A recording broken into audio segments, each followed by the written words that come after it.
Ainsi, dans la dernière vidéo, nous avons appris sur les classes et sur les propriétés et les méthodes. Ici aussi, maintenant JavaScript de nouvelle génération offre également une syntaxe différente pour l'initialisation des propriétés et des méthodes. Et en fait, c'est cette syntaxe plus moderne que je vais utiliser dans ce cours. Donc je veux vous le montrer ici aussi. Vous avez déjà appris que les propriétés ressemblent à des variables que vous associez à des classes et à des objets. Les méthodes à des fonctions attachées à des classes et à des objets. Et vous en apprendrez plus sur cette syntaxe dans laquelle nous définissons des propriétés dans la fonction constructeur. Maintenant, il existe une syntaxe plus moderne qui nous évite d'utiliser cette fonction constructeur avec la prochaine génération de JavaScript, comme nous allons l'utiliser dans ce cours. Vous pouvez affecter une propriété directement dans votre classe avec myProperty égale à valeur. Donc vous sautez l'appel de fonction constructeur. En coulisses, cela sera toujours transformé pour utiliser des fonctions de constructeur, mais vous aurez plus de facilité à écrire ceci pour les méthodes, c'est assez similaire. C'est la vieille façon, je vous l'ai montré dans la dernière vidéo.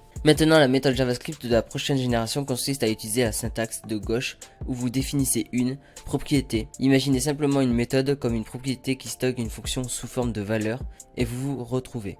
Ainsi, ma méthode est égale à, puis une fonction de flèche. Le grand avantage de cette syntaxe est que, puisque vous utilisez une fonction de flèche comme valeur de propriété, ici, le mot-clé vis n'a aucun problème. C'est la raison exacte pour laquelle nous allons utiliser cette syntaxe ici, dans le coin inférieur droit, et la syntaxe correspondante, le coin inférieur gauche tout au long de ce cours. Laissez-moi vous montrer les syntaxes. Revenons à JSBean sur le projet sur lequel nous avons déjà travaillé avec les classes humaines. Nous pouvons supprimer le constructeur et le mot-clé vis, et juste mettre égal à mal et imprimer. Le genre peut être égal à une fonction de flèche où nous faisons console.log.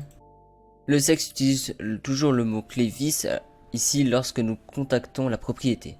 Bien que vous puissiez ignorer cette flèche pour le moment, nous n'avons plus besoin du constructeur et nous n'avons plus besoin d'appeler super pour cette raison. Au lieu de cela, nous appelons ce nom sans ce nom, égal à Mathieu et sexe égale à femme si vous le souhaitez et printMyName à une fonction de flèche égale comme ceci.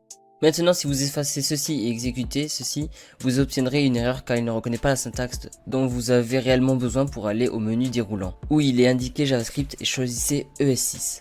Si vous faites cela et que vous appuyez sur Clear et que vous appuyez sur Run, vous verrez Mathieu est une femme. Vous verrez toujours les flèches à gauche mais vous pouvez les ignorer. C'est la syntaxe JavaScript de la prochaine génération que nous allons utiliser dans ce cours.